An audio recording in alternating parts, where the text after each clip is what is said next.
A very good evening, friends, and welcome to Defense Joes. Myself, Anand Singh, and today we are going to discuss the topic weather and climate of chapter 4, part 2, okay, of class 7th NCERT of geography. Okay, so guys, let us discuss. It is going to rain today. Will it be bright and sunny days? How many times have we heard from this anxious cricket fan speculating the fate of one's one day match? Okay, सो जैसा कि आप सभी लोग हमेशा discuss करते हो जब भी मैच होता है तो क्या आज बारिश तो नहीं होगी, आज क्रिकेट बारिश की वजह से लेट तो नहीं होगा। तो ये जो क्रिकेट फैंस होते हैं उनके लिए ये सारा कुछ बड़ा मैटर करता है। तो यहाँ पे जो टॉपिक है हमारा वेदर एंड क्लाइमेट, तो इसमें थोड़ा सा माइन्यूट डिफरेंस है। मैं पहले इसको हम लोग समझ लेते हैं, उसके बाद हम लोग आगे बढ़ेंगे, राइट।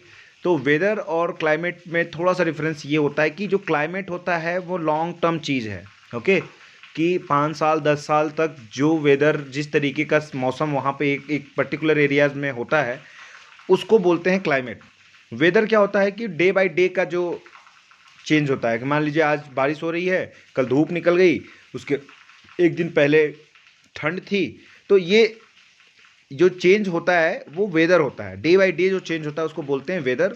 और क्लाइमेट जो है लॉन्ग टर्म टाइम में अगर आप देखेंगे तो लॉन्ग टाइम में जो चेंजेस आते हैं उसको बोलते हैं climate, right. So if we imagine our body to be a radio and the mind is a speaker, weather is something that fiddle with it with its control knob. Okay, weather is a hour to hour, day to day condition of atmosphere. weather क्या होता है? hour to hour और day to day condition होता है जो atmosphere का, उसको बोलते हैं वेदर। ए हॉट और ह्यूमिड वेदर में मेक वन इरिटेबल। हॉट और ह्यूमिड वेदर जो है आपको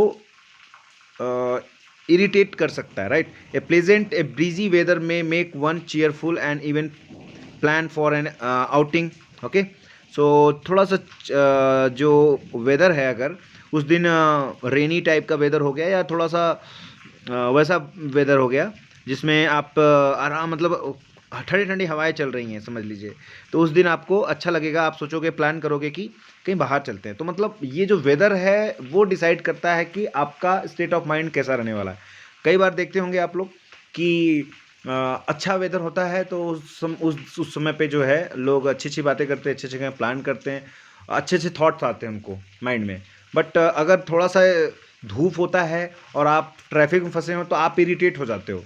तो ये एग्जाम्पल आपको मैक्सिमम टाइम आपने फील किया होगा। धूप में वैसे जगह पे आप हमेशा इरिटेट हो जाते हो, वहाँ लड़ाइयाँ ज़्यादा होती हैं। जहाँ पे थोड़ा सा शांत और कूल काम वेदर होता है वहाँ पे मैक्सिमम टाइम ये बोला भी जाता है, एक चीज़ बोला भी जाता है कि जितने जो फिलोसफर हैं वो जो है जो काम वेदर है वहाँ पे पाए जाते हैं। मतलब कि जो ईस्टर्न, जो नॉर्थर्न हेमिस्फीयर में जो फिलोसफर हैं ज़्यादातर, नॉर्दर्न हेमिस्फीयर में जो यूरोपियन कंट्रीज़ में, वहाँ पे क्योंकि वहाँ का वेदर इतना अच्छा है, कूल है, पीसफुल है, इसलिए वहाँ पे सोचने की जो शक्ति है वो पॉजिटिव माइंड, पॉजिटिव वाइब्स आते रहते हैं। उससे क्या आता है कि दिमाग अच्छा सोच पाता है। अच्छे इन्वायरमेंट में आप रहते हो तो अच्छा सोच पाते हो।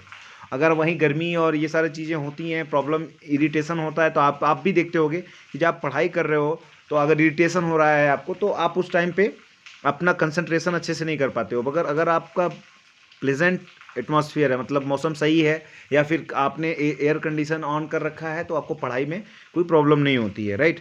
तो इसी तरीके से जो वेदर है हमारा डे टू डे बेसिस के लिए इसको इसका जो है चेंज होता रहता है, राइट। और क्लाइमेट क्या है? लॉन्ग टर्म प्रोसेस है कि एक जगह पे मैक्सिमम टाइम रेनी होता है तो वहाँ का क्लाइमेट कैसा होगा? रेनी क्लाइमेट होगा, ठीक है। और वहाँ पे कुछ टाइम के लिए बारिश होती है, कुछ टाइम के लिए धूप होता है, मतलब एक सीजन फिक्स हो जाता है। तो वो जब सीजन में चेंजेस आने लगते हैं तो उसको बोलते हैं क्लाइमेट चेंजेस। ओके, जब उस सीजन का ड्यूरेशन होता है उसमें अगर चेंजेस आने लगे तो उसको बोलते हैं climate change, right. So this is the difference between weather and climate. तो आप लोगों को ये पता चल गया होगा वेदर और क्लाइमेट में क्या डिफरेंस है। Do you know, you will be surprise to know that earth receive only one part of, ये देख सकते हैं आप 20, अब इसको आप काउंट कर लो, 1 10 100,000 एंड ऑल, मतलब कि अर्थ जो है सन का एक बहुत ही माइन्यूट सा पार्ट जो है रिसीव करता है, जो अर्थ की एनर्जी होती है, ठीक है। मतलब सन रेस का एक बहुत माइन्यूट पार्ट 1/20 या 20 करोड़ आप कह सकते हो। तो ये जो डेटा है उसको आप लोग समझ सकते हो कि अर्थ जो है बहुत ही minute part of energy receive करता है सन का, ओके। और टेम्परेचर क्या होता है, ओके, देखते हैं। The temperature you feel every day is the temperature of the atmosphere, okay. जो टेम्परेचर आपको डे बाई डे फील होता है उसी को बोलते हैं एटमॉस्फेयर का टेम्परेचर, राइट। जो एटमॉस्फेयर में आपके टेम्परेचर होगा उसी वही आपको फील होगा, तो उसी को बोलते हैं डे बाई डे में जो आप टेम्परेचर फील करते हो उसको बोलते हैं temperature of the atmosphere. Degree of hotness and coldness of the air is known as temperature. तो जो हॉटनेस और कोल्डनेस है एयर में, उससे आप बाइफरकेट कर पाते हो कि हॉट है, हॉटनेस है या कोल्डनेस है, ओके। जो एटमॉस्फेयर में आपके हॉटनेस और कूलनेस होगी उसी के अकॉर्डिंग आप डिसाइड कर पाओगे कि क्या टेम्परेचर है, okay. The temperature of the atmosphere change not only between day and night but also from season to season. Summer are hotter and winter are cooler, okay. Winter are cooler और summer are hotter than winter. तो आप ये समझ सकते हो कि केवल day and night में ही चेंजेस नहीं होते हैं टेम्परेचर का, आपका सीजन बाय सीजन भी चेंज होता है। जैसे समर हॉट होता है और विंटर कूल होता है, right. An important factor that influence the distribution of temperature is insolation. So जो फैक्टर इम्पोर्टेंट फैक्टर है जो इन्फ्लुएंस करता है टेम्परेचर की डिस्ट्रीब्यूशन को, उसको क्या बोलते हैं, इंसोलेशन। इंसोलेशन मतलब कि हम एब्जॉर्ब कितना कर रहे हैं सन की लाइट को, सनलाइट को हम कितना एब्जॉर्ब कर रहे हैं उसको बोलते हैं insolation, right. Insulation is the incoming solar energy intercepted by the earth. Means कि जो सन से हमारी जो एनर्जी रिलीज आ रही है हमारे पास और उसको हम कितना एक्सेप्ट कर रहे हैं उसी को बोलते हैं insolation, right. The amount of insolation decrease from equator toward pole, okay. So जो इंसोलेशन अमाउंट है, अमाउंट किस अमाउंट में हम एक सन के एनर्जी को रिसीव कर रहे हैं वो अलग अलग होता है। इक्वेटर पे जो है हमारा ज़्यादा इंसोलेशन होता है, ज़्यादा हम एब्जॉर्ब करते हैं एनर्जी को, देन की पोल्स पे हमारे जो एनर्जी है वो हम कम रिसीव करते हैं, राइट। आप देख सकते हैं इस बॉक्स में वेदर इंस्ट्रूमेंट कौन कौन से हैं। जैसा कि ये देख पा रहे होंगे आप, थर्मामीटर मेजर द टेम्परेचर। जो थर्मामीटर उससे हम क्या मेज़र करते हैं, टेम्परेचर, राइट। जब आपको बुखार होता होगा तो आप देखते होंगे कि आप थर्मामीटर से आपका टेम्परेचर, आपकी बॉडी का टेम्परेचर मेजर किया जाता है, राइट। अगर बैरोमीटर क्या होता है, बैरोमीटर से क्या मेजर करते हैं हम, मेजरिंग द एटमॉस्फेरिक प्रेशर। जो एटमॉस्फेरिक प्रेशर है उसको हम किससे मेजर करते हैं, बैरोमीटर से। तो ये इंपॉर्टेंट फैक्ट्स हैं, इनको आप नोट्स बना सकते हैं, ये काफ़ी इंपॉर्टेंट हैं, ओके। रेन गॉज से हम क्या मेजर करते हैं, measuring the amount of rainfall. कितना रेनफॉल हुआ उसको किससे मेजर करते हैं, रेन गॉज से हम मेजर करते हैं रेनफॉल, राइट। विंड वेन से क्या मेजर करते हैं, shows the direction of wind. Wind vane जो होता है हमारे घर के ऊपर छत पे लगा होता है या फिर एक ऐसा प्लेस होता है जहाँ पे ये विंड वेन लगाया जाता है। उससे हम क्या देखते हैं कि डायरेक्शन क्या है विंड की, राइट। जिस डायरेक्शन में विंड होगा उसी डायरेक्शन में उसका जो भी इंस्ट्रूमेंट है वो उसी डायरेक्शन में टुवर्ड होगा, राइट। तो ये एक हुआ टॉपिक हमारा टेम्परेचर। चलिए नेक्स्ट टॉपिक की तरफ बढ़ते हैं, अभी बचा हुआ है ये टॉपिक टेम्परेचर वाला। Therefore the temperature decrease in the same manner. तो टेम्परेचर उसी के अकॉर्डिंग, जैसे कि यहाँ पे मैंने पढ़ा कि इक्वेटर से पोल की तरफ टेम्परेचर भी उसी मैनर में डिक्रीज करता है, ठीक है। जितना इंसोलेशन हम इक्वेटर पे करते हैं उतना हम पोल पे नहीं करते। इक्वेटर पे ज़्यादा इंसोलेशन होता है, उसकी वजह से इक्वेटर का टेम्परेचर ज़्यादा होता है as compare to pole, right. चलिए देखते हैं। Now do you understand why poles are covered with snow. तो आपको समझ में आया होगा कि पोल्स स्नो से क्यों कवर्ड है, right. If the earth temperature rises too high it would become too warm for someone too warm for some crop to grow. Temperature in cities is much higher than the villages. The concrete and the metal in buildings, asphalts of the road get heated up during the day. This heat released during the night, right. तो आप देख पा रहे होंगे कि हमारा जो समझ पा रहे होंगे कि पोल्स पे हमारे टेम्परेचर क्यों कम है, क्योंकि वहाँ पे हीट का इंसुलेशन कम है। तो हीट कम है इसकी वजह से वहाँ पे स्नोफॉल कवर्ड होता है, राइट। अगर ये टेम्परेचर हमारा राइज करता है तो राइज करने से क्या होगा कि आइस कैप मेल्ट करेंगे, ओके, अगर चेंज होगा हमारा पैटर्न तो, राइट। उसके बाद हम हमेशा सुनते होंगे कि जो सिटीज़ हैं वहाँ पे थोड़ी सी गर्मी 1-2 डिग्री सेल्सियस ज़्यादा होती है as compare to village area, या ऐसा एरिया जहाँ पे प्लांट्स वगैरह ज़्यादा हों, ठीक है, ग्रीनरी ज़्यादा हो। तो क्यों होता है ऐसा? बिकॉज जो कंक्रीट है हमारे शहरों में, उससे जो हमारी हीट रिलीज होती है वो काफ़ी तेज़ी से हीटेड हो जाता है, राइट। और वो रिलीज़ कब होता है हीट? और नाइट में, रात में वो हीट रिलीज होता है। तो जो ये कंक्रीट्स हैं हमारे घर में, रोड के एस्फाल्ट्स हैं, ठीक है, ये जल्दी हीटेड हो जाते हैं डे टाइम में। इसकी वजह से हमारा जो सिटीज़ हैं वहाँ पे गर्मी थोड़ी ज़्यादा होती है, वहाँ पे एसी की ज़रूरत ज़्यादा होती है, कूलर की ज़रूरत ज़्यादा होती है as compare to village area या ऐसा एरिया जहाँ पे प्लांट्स ज़्यादा हों। Okay, also the crowd high rise building of the cities trap the warm air and does raise the temperature of the cities।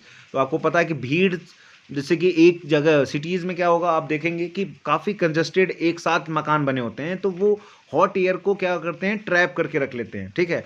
जो एयर का पैसेज है वो काफ़ी कम है, उसकी वजह से वहाँ पे हीटेड एयर जो है ट्रैप हो जाती है, उसकी वजह से भी हीट हमारा ज़्यादा होता है as come in cities than to village area or remote areas, right? Do you know the standard unit of temperature, unit of measuring temperature is degree Celsius? Standard unit क्या है temperature measuring का? Degree Celsius. If the it was invented by Andrew Celsius, right? Andrew Celsius ने इसको invent किया था। On the Celsius scale, water freezes at 0 degree Celsius and boil at 100 degree Celsius। तो हमारे जो सेल्सियस स्केल पे water freeze किस degree पे होता है? 0 डिग्री पे, और बॉयल कितने पे हो जाता है? 100 डिग्री सेल्सियस पे, राइट। और इसको इन्वेंट कौन किया था? एंड्रयू सेल्सियस ने इन्वेंट किया था। Sorry for disturbance. चलिए स्टार्ट करते हैं next topic, air pressure. Air pressure क्या होता है, right? You will be surprise to know that air above us presses us with the great force on our bodies, okay, however we don't even feel it, okay। तो ऐसा आपको feel कभी नहीं हुआ होगा कि जो एयर हमारे एटमॉस्फेयर में है हमारी बॉडी को प्रेस कर रहा है, राइट। लेकिन क्यों नहीं फील हुआ? क्योंकि हमारी जो बॉडी है, हमारी बॉडी भी उसी के रिस्पेक्ट में, उसी के रिलेटिव इक्वल अपोजिट फोर्स जो है लगाता है। जो एयर हमारी बॉडी के ऊपर लगाता है, उतना ही फोर्स हमारी बॉडी से एयर पे भी लगता है। इसकी वजह से हमको कभी फील नहीं होता कि हमारी बॉडी पे एयर का प्रेशर है, okay. This is because the air pressure from all direction and our body exerts to counter the pressure. तो हमारे बॉडी भी एक्सर्ट्स करती है उसको टू काउंटर द प्रेशर, उस प्रेशर को काउंटर करने के लिए, right. Air pressure is defined as the pressure exerted by the weight of air on the earth surface. So air pressure क्या है कि pressure exerted by the weight of the air. तो wait जितना भी है एयर का earth surface पे, वही अर्थ जो है वो प्रेशर को, sorry, air pressure is defined as the pressure exerted by the weight of air on the earth surface. तो वेट ऑफ द एयर का अर्थ सरफेस पे जितना प्रेशर एक्सर्ट किया जाता है उसको बोलते हैं air pressure, right. We as we go up the layer of atmosphere pressure falls rapidly. जैसा ही हम ऊपर जाते हैं तो एटमॉस्फेयर का लेयर कम होने स्टार्ट हो जाती हैं, और जितना वेट, मतलब जितना नीचे रहेंगे उतना प्रेशर ज़्यादा होगा, क्योंकि उसका लेयर, हमारी पूरी लेयर लगा रही है उस हमारे ऊपर प्रेशर। अगर हम ऊपर को जा रहे हैं तो 2-3 लेयर को हमने क्रॉस कर लिया। जितनी लेयर हम क्रॉस करते जाएंगे, जितने ऊपर हम जाते जाएंगे, तो हमारे ऊपर एयर का जो प्रेशर है वो कम होना स्टार्ट होगा, ओके। वो हमारा प्रेशर कम होना स्टार्ट हो जाएगा हमारी बॉडी के ऊपर। तो हमारी बॉडी को उसी के रेशियो में उतना ही काउंटर फोर्स हमको लगाना होगा। हमारी बॉडी भी उतनी उसी रेशियो में, अलग तरीके से आपकी बॉडी जो है रिएक्ट करती है। आप देखते होंगे कि जब भी आप ऊपर को जाते हो तो आपकी बॉडी अलग तरीके से रिएक्ट करती है, क्योंकि प्रेशर चेंज होता है, right. The air pressure is highest at sea level and decreases with the height. तो हाईएस्ट कहाँ पे होता है? सी लेवल पे, क्योंकि सी लेवल पे सबसे ज़्यादा एयर हमारी अर्थ सरफेस को एक्यूमुलेट करके रखती है, इसलिए। और हाईएस्ट होती है, जितना ऊपर आप जाएंगे उतना घटती चली जाएगी, ठीक है। Horizontally the distribution of pressure is influenced by the temperature of air at A given place. तो वर्टिकली हमने देख लिया कि जितने ऊपर जाएंगे एयर प्रेशर कम होगा, और जितना नीचे हम रहेंगे सी लेवल पे उतना हमारा एयर प्रेशर ज़्यादा होगा वर्टिकल लेवल पे। बट अगर हम हॉरिजॉन्टल लेवल पे देखें, एक प्लेस, मान लो ये एक प्लेस है और इस एक प्लेस में, तो यहाँ पे कहाँ पे एयर प्रेशर ज़्यादा होगा, एयर प्रेशर कम होगा, उसको कैसे डिफाइंड होगा, वो टेम्परेचर डिफरेंस से डिफाइंड होगा, राइट। जहाँ पे टेम्परेचर ज़्यादा होगा वहाँ पे एयर प्रेशर कम होगा, क्योंकि वहाँ पे एयर जो है हीट कर जाएगी और वो लाइट हो जाएगी, तो वो ऊपर की तरफ जाएगी। और जहाँ पे टेम्परेचर कम होगा वहाँ पे एयर सिंक करेगी, तो वहाँ पे प्रेशर ज़्यादा होगा। ठीक है, ऑब्वियस सी बात है। ये समझ में आ रहा होगा आप सभी लोगों को। अगर कोई कन्फ्यूजन है तो आप लोग कमेंट बॉक्स में पूछ सकते हैं, कमेंट करके, राइट। अभी देखते हैं,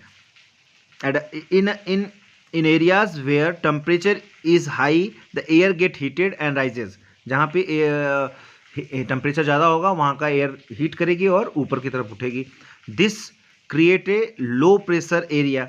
ठीक है, तो वहाँ पे लो प्रेशर क्रिएट करेगा, जहाँ से मान लो कि यहाँ पे ज़्यादा टेम्परेचर हुआ, यहाँ की एयर हॉट हुई, गर्म हुई और ये ऊपर की तरफ उठ गई। जब ऊपर उठ गई तो यहाँ पे प्रेशर, जब हवाएं नीचे की तरफ प्रेशर लगा रही होंगी तब वहाँ पे ज़्यादा प्रेशर होगा। लेकिन जब यहाँ से हवा ऊपर की तरफ जा रहा है, ऊपर की तरफ जाएगी, तो यहाँ पे प्रेशर कम हो जाएगा, तो लो प्रेशर एरिया क्रिएट हो जाएगा। अब उसके बाद जहाँ पे टेम्परेचर कम होगा वो जो ये गर्म हवा थी वो जा करके वहाँ पे मान लो यहाँ पे टेम्परेचर कम था, यहाँ पे सिंक कर गई, तो जहाँ पे सिंक करती है वहाँ एयर्स, उसको वहाँ पे टेम्परेचर ज़्यादा होगा, सॉरी प्रेशर ज़्यादा होगा, राइट। ये समझ में आया। तो यही एक डिफरेंस है। ठीक है, this create the low pressure areas. Low pressure is associated with the cloudy skies and wet weather. तो लो प्रेशर एरियाज जहाँ पे क्रिएट हो रहा है, इसका मतलब क्लाउडी स्काईज। कैसे कि मान लो यहाँ से हाई प्रेशर टेम्परेचर था, उसकी वजह से गर्म हुई हवाएं और ऊपर की तरफ गई, वहाँ पे जा कर के बादल बनाया और वो बादल से बारिश हुई, तो वहाँ वही वाली बात हुई कि बारिश होगी तो इस क्लाउड यहाँ पे जनरेट होगा, तो वो क्लाउडी स्काई बन जाएगा, राइट। अगर हमारा जो है in areas having low temperature the air is cold. ठीक है, एयर क्या होती है, कोल्ड होती है। It is therefore heavy, तो हेवी होगी। Heavy air sink and create a high pressure areas. तो हेवी एयर जो होगी वो सिंक करेगी और हाई प्रेशर क्रिएट करेगी, क्योंकि एयर का ही वेट जहाँ पड़ रहा है उसी को बोला जाता है एयर प्रेशर। तो जहाँ पे सिंक करेगी वहाँ पे एयर का वेट ज़्यादा पड़ेगा, इसकी वजह से हाई प्रेशर क्रिएट हो जाएगा। High pressure is associated with the clear and sunny skies. जहाँ पे हाई प्रेशर होता है उस समय क्या होता है, क्लियर एंड सनी स्काईज होते हैं, right. The air always move high pressure to low pressure areas. तो ध्यान रखना है आपको, तो हमेशा एयर कहाँ से कहाँ मूव करती है, हाई प्रेशर एरियाज। लाइक कि जहाँ टेम्परेचर कम होगा वहाँ पे हाई प्रेशर होगा, ये ध्यान रखना है आपको। टेम्परेचर कम होगा, हाई प्रेशर होगा, तो हाई प्रेशर से लो प्रेशर की तरफ हमेशा एयर मूव करती है। मान लो यहाँ पे हाई प्रेशर है, यहाँ पे लो प्रेशर है। एक मिनट मैं आपको लिख करके समझा देता हूँ। मान लो ये हाई प्रेशर है, ठीक है, और ये लो प्रेशर एरियाज है।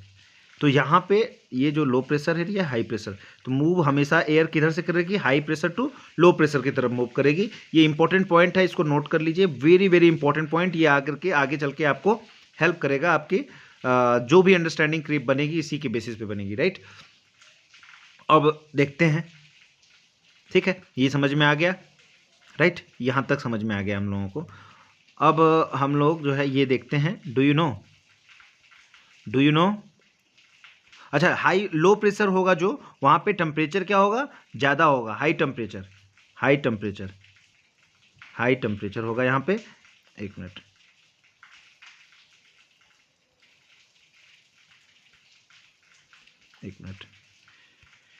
या जहाँ पे लो प्रेशर होगा वहाँ पे हाई टेम्परेचर होगा, और जहाँ पे हाई प्रेशर होगा वहाँ पे लो टेम्परेचर होगा, राइट, लो टेम्परेचर। तो ये है समझने की बात, right. Do you know on the moon there is no air because hence no air pressure. तो मून के ऊपर कोई एयर नहीं है, इसलिए वहाँ पे कोई प्रेशर नहीं है, राइट। तो उसके ऊपर, मून के ऊपर कोई प्रेशर नहीं है। Astronaut have to wear special protection space suit. एक मिनट मैं हाइलाइटर ले लेता हूँ, ओके, एक minute.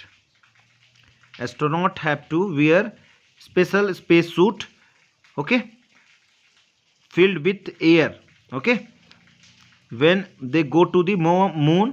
If they did not wear these space suit, the counter pressure exerted by the body of the astronaut would make the blood vessels burst, astronaut would bleed. तो क्या होता है कि जब हम मून पे जाते हैं तो वहाँ पे कोई एयर नहीं है, तो बट हमारी बॉडी को तो क्या आदत है कि जितना एयर प्रेशर हमारी बॉडी पे एक्सर्ट होता है उतना ही बॉडी हमारी रिवर्ट बैक करती है, उतना ही हमारी बॉडी प्रेशर अपोजिट डायरेक्शन में लगाती है। बट अगर मून पे कोई स्पेस, कोई एयर नहीं है तो हमारे ऊपर कोई प्रेशर नहीं आएगा, बट हमारी बॉडी तो प्रेशर एक्सर्ट करेगी। तो इसके लिए क्या करते हैं, हमारे जो एस्ट्रोनॉट्स होते हैं वो स्पेशल सूट पहन के जाते हैं जिसमें एक एयर होता है जिसका प्रेशर हमारी बॉडी के ऊपर पड़ता रहता है, जिससे हमारी बॉडी बैलेंस होती है। अदरवाइज क्या होगा कि हमारी बॉडी से प्रेशर बाहर की तरफ एक्सर्ट होगा लेकिन वो बाहर से कोई प्रेशर नहीं होगा, तो उस केस में हमारे क्या ब्लीडिंग स्टार्ट हो जाएगी हमारी बॉडी से। तो मैक्सिमम टाइम देखा होगा आपने कि जो लोग भी कई लोग ऐसे होते हैं जिनकी जब वो हाइट पे जाते हैं, ठीक है, उनके बॉडी से ब्लीडिंग स्टार्ट हो जाता है, क्योंकि हाइट पे जाने से क्या होता है कि वहाँ पे एयर प्रेशर कम हो जाता है एज कम्पेयर टू जितनी हमारी बॉडी एक्सर्ट कर रही है, तो वो कम होने की वजह से ब्लीडिंग स्टार्ट हो जाती है, राइट। नेक्स्ट टॉपिक है हमारा wind. Okay, the movement of air from high pressure area to low pressure area is called wind. Wind क्या होता है, हाई प्रेशर एरिया से लो प्रेशर एरिया की तरफ मूवमेंट होता है। जब हमारी विंड जो मूवमेंट होता है उसको बोलते हैं, एयर का मूवमेंट होता है उसको बोलते हैं wind, right. You can see wind at work as this blow dry leaves down the pavement और uprooted trees during the storm. ठीक है, आप विंड को तब देख पाएंगे, विंड ऐसे दिखती नहीं है, चलती रहती है, लेकिन विंड को कैसे महसूस करते हैं हम, क्योंकि जब हमारी जब विंड चलती है तो हमारे जो प्लांट्स होते हैं उनमें मूवमेंट होती है, या कोई ऐसा पार्टिकल है उसके मूवमेंट से हम आइडेंटिफाई करते हैं कि हवा है, अदरवाइज हवा को तो कोई देखा नहीं है। तो ये है, ठीक है। Sometimes when the wind blow gently you can even see it blowing away smoke और फाइन डस्ट। तो जब भी आप देखते हो कि स्मोक हो या फाइन डस्ट हो, जब हवाएं मतलब धीरे धीरे चलती है तो आप देख सकते हो कि स्मोक उसी डायरेक्शन में मूव करता है जिस डायरेक्शन में विंड ब्लो कर रही होती है, राइट, या dust particle. At time wind can be strong that it is difficult to walk against it. तो कुछ टाइम पे ऐसा भी होता है कि विंड इतनी स्ट्रांग होती है उसके अगेंस्ट में वॉक भी आप नहीं कर पाओगे, कभी आप फील कर सकते हो ऐसा। You must have experience it, not easy to hold an umbrella in a windy day. तो जब कभी स्टॉर्मी डे हो, विंडी डे हो, तेज़ हवाएं चल रही हो, तो आप अपना अम्ब्रेला, अपना छाता भी अपने हाथ से नहीं कैरी कर पाते हो, क्योंकि वो उसका फोर्स आपको समझ में आता है। जब वो फोर्स लगाता है तो वो इसके अगेंस्ट में हमारी फोर्स लगती है, राइट। तो विंड होता है क्या, ये चीज़ आपको तभी एक्सपीरियंस हो सकता है, अदरवाइज विंड को कोई देख नहीं सकता, ठीक है। Think of some other example when strong wind have created, okay, strong wind have created problem to you. Okay, ऐसा सिचुएशन आपको सोचना है जब आपको बहुत ज़्यादा आंधी तूफान आ रहा हो तो आपको कौन कौन सा प्रॉब्लम क्रिएट करता है wind. Okay, wind can B broadly divided into three types. Wind को 3 टाइप्स में डिवाइड कर सकते हैं। पहला होता है permanent wind, the trade wind, westerlies and easterlies are the permanent wind. Okay, trade wind होती हैं, वेस्टर्लीज हो गई, ईस्टर्लीज हो गई। ये सारी चीज़ों के बारे में डिटेल में पढ़ेंगे हम लोग, क्योंकि ये बहुत ही इंपॉर्टेंट टॉपिक है। ओके, तो आपको मैं डिटेल में बताऊंगा। इससे पहले मैं थोड़ा सा एक चीज़ डू यू नो वाला सेक्शन कंप्लीट कर लेता हूँ, ये छोटा सा बच रहा है, फिर उसके बाद हम लोग विंड के बारे में कंप्लीट पढ़ेंगे, ठीक है। Wind is named after the direction from which it blow. तो जो विंड होता है उसको, जैसे कि आपको विंड ब्लो कर रही है तो किस डायरेक्शन से किस डायरेक्शन में ब्लो कर रही है, तो उसके लिए from the which it blow, example the wind blow from the west, it is called westerlies. तो जिस डायरेक्शन से स्टार्ट हो रही है विंड, उस डायरेक्शन, ओरिजिन जिस डायरेक्शन में है, ठीक है, ओरिजिन जिस डायरेक्शन में है वहाँ से उसकी डायरेक्शन को देखते हैं, ये नहीं कि इसका हेड किधर को है, ठीक है। तो ओरिजिन जहाँ से होती है विंड की, उसको जो है उस डायरेक्शन से उसका नाम रखा जाता है, राइट। तो अगर कोई विंड वेस्ट से ईस्ट की तरफ बह रही है लेकिन ओरिजिन उसका वेस्ट में हुआ तो वेस्टर्लीज उसको बोलेंगे, राइट। तो ये रहा टॉपिक। तो चलिए देखते हैं वेस्टर्लीज ईस्टर्लीज क्या क्या होती हैं। तो जैसा कि आप अपने इस मैप पे देख पा रहे होंगे, ये अर्थ है, अर्थ का मैप है, और ये डिवाइड किया गया है अलग अलग रीजन में, सब रीजन में, राइट। ये देखो नॉर्दर्न हेमिस्फीयर है टॉप का, ये है साउदर्न हेमिस्फीयर, राइट। ये इक्वेटोरियल रीजन है जहाँ 0 डिग्री लेटीट्यूड है आपका, ठीक है। तो 0 डिग्री लेटीट्यूड से 23.9 डिग्री लेटीट्यूड तक आप देखेंगे तो ये north east trade wind. North east कैसे आप देख सकते हैं कि इसका जो ओरिजिन पॉइंट है, ये नहीं इसका डायरेक्शन, मुंह का डायरेक्शन नहीं, आगे का डायरेक्शन नहीं, जो ओरिजिन पॉइंट है ये देख पा रहे होंगे। ये अगर ये एक मैप है, अगर एक मिनट में बना देता हूँ, ईस्ट वेस्ट नॉर्थ साउथ। तो ये हो गया नॉर्थ, राइट। यहाँ पे अच्छे से बन नहीं पा रहा है बट आप लोग समझ सकते हैं कि कैसे होता है। हो गया वेस्ट, राइट। तो आप ये विंड अगर देख रहे हो आप, तो ये जो ओरिजिन पॉइंट है इसका, ये इसका डायरेक्शन क्या है, नॉर्थ ईस्ट। ये तो नॉर्थ ईस्ट हुआ आपका, ये नॉर्थ वेस्ट हो गया, ये साउथ वेस्ट हो गया, ये साउथ ईस्ट हो गया, राइट। समझ में आ रहा होगा आपको जैसे जैसे मैं बना रहा हूँ। तो ये है, तो जब आप देख पा रहे होंगे ये विंड किधर से किधर को मूव कर रही है, नॉर्थ ईस्ट से ओरिजिन की तरफ, इक्वेटर की तरफ, ठीक है। और इसी तरीके से सदर्न हेमिस्फीयर में तो इसको बोलते हैं नॉर्थ ईस्ट ट्रेड विंड। ये जो विंड्स हमारी चल रही हैं इनको बोलते हैं north east trade wind, right, ऊपर है, राइट। उसके बाद ये जो हमारी साउथ में चल रही है इसको बोलते हैं साउथ ईस्ट ट्रेड विंड, क्योंकि ये देखिए आप स्टार्टिंग कैसे है, साउथ ईस्ट की तरफ से, ठीक है। तो परमानेंट विंड कौन कौन सी होती हैं, वेस्टर्लीज ट्रेड विंड हो गई, इसको ट्रेड विंड होते हैं। देखिए नॉर्थ ईस्ट साउथ ईस्ट इसलिए रखा जा रहा है क्योंकि आप ये बाइफरकेट कर सके कि किस डायरेक्शन में किस मतलब किस नॉर्थ में ये विंड ब्लो कर रही है, या किस कंटिनेंट में ये विंड, या किस हेमिस्फीयर में ये विंड ब्लो कर रही है, उसको रखने के लिए यहाँ नॉर्थ ईस्ट और ये साउथ ईस्ट ट्रेड विंड रखा गया। अदरवाइज जो 23 डिग्री नॉर्थ और 23 डिग्री साउथ, इन दोनों के बीच में जो विंड ब्लो करती हैं उनको क्या बोला जाता है, ट्रेड विंड। ये क्यों बोला जाता है, कैसे होती हैं, कैसे ब्लो करती हैं, ये सारा चीज़ हम लोग आगे पढ़ेंगे। अभी आप देखेंगे कि जो जहाँ से ओरिजिनेट होती है विंड, उसी के नाम से उसका नाम रखा जाता है, उसी डायरेक्शन के नाम से, उस प्लेस के नाम से उसका नाम रखा जाता है उस विंड का, राइट। तो ट्रेड विंड इसको बोलते हैं 23 degree north and 23 degree south, ठीक है। इसको ट्रॉपिक ऑफ कैंसर कहते हैं 23.5 डिग्री को, और ट्रॉपिक ऑफ कैप्रिकॉर्न बोलते हैं, ठीक है। ठीक है, ट्रॉपिक ऑफ कैंसर ही बोलते हैं, ट्रॉपिक ऑफ कैप्रिकॉर्न 66 को बोलते हैं, राइट। बट नॉर्थ साउथ में डिफरेंस है, right. 23 degree cancer north direction, 23 degree cancer in south direction, right, south hemisphere. तो ये एक हुआ आपका अंडरस्टैंडिंग, राइट। इसके बाद वेस्टर्लीज किसको बोलते हैं, वेस्टर्लीज बोलते हैं, वेस्टर्लीज मतलब कि वेस्ट से ओरिजिन हो रही हो, जैसे कि ये देखो आप वेस्ट से ईस्ट की तरफ जा रही है तो इसको बोलते हैं वेस्टर्लीज। ये कहाँ से कहाँ फ्लो करती हैं, 23 डिग्री टू 66 डिग्री के हेमिस्फीयर के बीच में ब्लो करती हैं, उनको बोलते हैं वेस्टर्लीज। ये नॉर्थ में भी ब्लो करती हैं, ऐसे ही ये साउथ में भी हेमिस्फीयर में भी ब्लो करते हैं, राइट। तो इनको बोलते हैं वेस्टर्लीज। फिर उसके बाद ईस्टर्लीज किसको बोलते हैं, ईस्टर्लीज जो पोलर रीजन से, ये जो पोलर रीजन है, पोलर रीजन से ये जो सब पोलर लो प्रेशर एरियाज का ये बेल्ट बना हुआ है उसमें ब्लो करती हैं जो एयर्स, जो विंड्स, उनको बोलते हैं ईस्टर्लीज, राइट। तो ये सारी चीज़ें हुई। अब देखते हैं हम लोग सीजनल विंड किसको बोलते हैं। सीजनल विंड अभी तक क्लियर हो गया होगा आपको, आई थिंक ये सारा चीज़ कि कौन सी विंड को क्यों बोलते हैं, क्योंकि जिसका डायरेक्शन जहाँ से ओरिजिनेट होने का दिख जाए आपको, उसको उसी नाम से बोला जाता है। बट डिफरेंस ये है कि 23 डिग्री के नॉर्थ एंड साउथ में अगर ये ब्लो करेगी तो इसको ट्रेड विंड बोलेंगे, और 23 डिग्री टू 66.5 डिग्री तक अगर ये ब्लो करेगी तो इसको बोलेंगे प्रिवेलिंग वेस्टर्लीज, ठीक है। और ये साउथ में भी उसी तरीके से ब्लो करेगी। अगर पोल से हमारे सब पोलर लो प्रेशर एरियाज में जो हमारी विंड ईस्ट डायरेक्शन से वेस्ट डायरेक्शन की तरफ मूव करेंगे उसको बोलेंगे पोलर ईस्टर्लीज, राइट। ये नॉर्थ में भी होगा ऐसा ही, और ये साउथ में भी होगा, राइट। अब सीजनल विंड किसको बोलते हैं, these wind change their direction, these wind change their direction, okay, these wind change their direction in different season.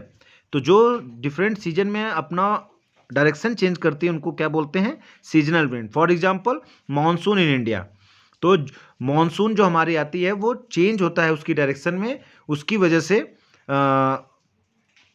वो अपना डायरेक्शन चेंज करती है, उसको क्या बोलते हैं, सीजनल विंड। कि किसी एक पर्टिकुलर सीजन में रेन का सीजन होगा तभी हमारे मानसून विंड्स हमारे कंट्रीज़ में आती हैं या और भी कंट्रीज़ में जाती हैं। ठीक है, तो उसमें क्या होता है, जब भी आप मैं डिस्कस करूँगा रेन और ये सारा चीज़, तो आपको बताऊँगा कि कैसे जो ये जो विंड है ये क्रॉस करते हुए इक्वेटर को और वो चेंज करके अपना डायरेक्शन आती है। वो कोरियोलिस फोर्सेस की वजह से, किस वजह से, वो आगे की चीज़ों में देखेंगे। तो सीजनल विंड उसको बोलते हैं जो अपना डायरेक्शन चेंज करती है और सीजन टू सीजन। ठीक है, तो बोलते हैं ना कि मौसम की तरह बदल न जाना। तो मौसम जब बदलता है तो हवाएं हवाएं अपना डायरेक्शन बदल लेती हैं। तो वही एक है यहाँ पे कि सीजनल विंड उसी को बोलते हैं जो मौसम के साथ अपना चेंज कर ले डायरेक्शन, राइट। लोकल विंड किसको बोलते हैं, these blow only during the particular period of day और year in a small area. तो लोकल विंड उसको बोलते हैं कि किसी एक पर्टिकुलर सीजन में या किसी पर्टिकुलर दिन या किसी पर्टिकुलर एक साल में जो किसी एक पर्टिकुलर प्लेस पे, मान लीजिए कि इंडिया में लू बहता है, लू ब्लो करता है, मतलब गर्मी में जब गर्मी होता है बहुत ज़्यादा, तो जो एयर ब्लो करती है इंडिया में उसको क्या बोला जाता है, लू। लेकिन दूसरे कंट्री में कुछ और बोला जाता है। ठीक है, चिनुक किसी कंट्रीज में बोला जाता है कोल्ड एयर को या वार्म कोल्ड विंड को। तो वो जो एयर का अलग अलग डायरेक्शन में, अलग अलग जगह पे, अलग अलग प्लेस पे जो अलग अलग नाम से जाने जाते हैं उनको बोला जाता है लोकल विंड, क्योंकि वो लोकल एरियाज में कुछ ही पर्टिकुलर एक जगह सीमित जगह पे ही होती हैं। और ये जो प्लेनेटरी विंड्स हैं इनको क्या बोला जाता है, ये परमानेंट जो विंड सिस्टम है ये प्लेनेटरी विंड सिस्टम है, मतलब ये पूरे प्लेनेट पे, पूरे अर्थ सरफेस पे एक ही डायरेक्शन में मूव करती हैं, राइट। इनके अलावा भी लोकल विंड जो है विंड मूव करती रहती हैं अलग अलग कंट्रीज में, अलग अलग प्लेसेस पे, राइट। उनको बोलते हैं local wind, right. For example land and sea breeze, आप देख सकते हैं लोकल ब्रीज में होता है कि लैंड हमेशा क्या होता है, कोस्टल एरियाज में क्या होता है, कोस्टल एरियाज से लैंड से हमेशा हवाएं समुद्र की तरफ चलती हैं। मतलब दिन में क्या होता है कि दिन में समुद्र से सी से लैंड की तरफ हवाएं चलती हैं और रात में लैंड सरफेस से सी की तरफ मूवमेंट होता है। वो डिफरेंस, प्रेशर डिफरेंस और एयर प्रेशर और ये सारा कुछ डिफरेंस होता है, उसकी वजह से होता है, राइट। तो वो चीज़ें अलग हैं। अदरवाइज तो ये जो सी ब्रीज हैं और लैंड ब्रीज हैं इसको क्या बोलते हैं, local winds, right. Do you recall the hot and dry local wind in northern plains of India, it is called लू। तो आपको भी लग रहा होगा कि लोकल जो विंड्स मूव करती हैं गर्मियों में उस नॉर्दर्न इंडिया में खास करके, उसको क्या बोलते हैं, लू। तो ये इतना हम लोग आज अभी पढ़ेंगे। इसके बाद ये साइक्लोन के बारे में दिया गया है कुछ, इसको आप लोग पढ़िए। और इसके बाद वाला जो टॉपिक है, नेक्स्ट टॉपिक है, उसको हम लोग मॉइस्चर और ये सारा कुछ हम लोग नेक्स्ट क्लास में कंप्लीट करेंगे, क्योंकि ये वीडियो बड़ा हो जाएगा। अभी इस यहाँ तक ही हम इसको करते हैं, राइट। तो चलिए इसी के साथ सेशन को एंड करते हैं। और उसके पहले मैं आप लोगों से ये कहना चाहूँगा कि अगर आपको ये सेशन अच्छा लगा तो प्लीज़ लाइक कीजिए, शेयर कीजिए और कमेंट कीजिए, चैनल को सब्सक्राइब कीजिए, क्योंकि यहाँ पे रेगुलर आपको एनसीईआरटी की क्लासेस मिलेंगी और लक्ष्मीकांत का भी रेगुलर क्लास चल रहा है। उस बुक की भी पूरा डिटेल में उसको कंप्लीट कराया जा रहा है, पॉलिटी को। उसके साथ साथ डेली वोकैब का भी सेशन होता है इस चैनल पे, तो आप लोग जा करके प्लेलिस्ट में वोकैब, लक्ष्मीकांत और एसएसबी से भी रिलेटेड मैंने चीज़ें बता रखी हैं, तो उसको भी आप लोग जा करके देख सकते हैं, राइट। तो thank you so much for giving your precious time. जय हिंद।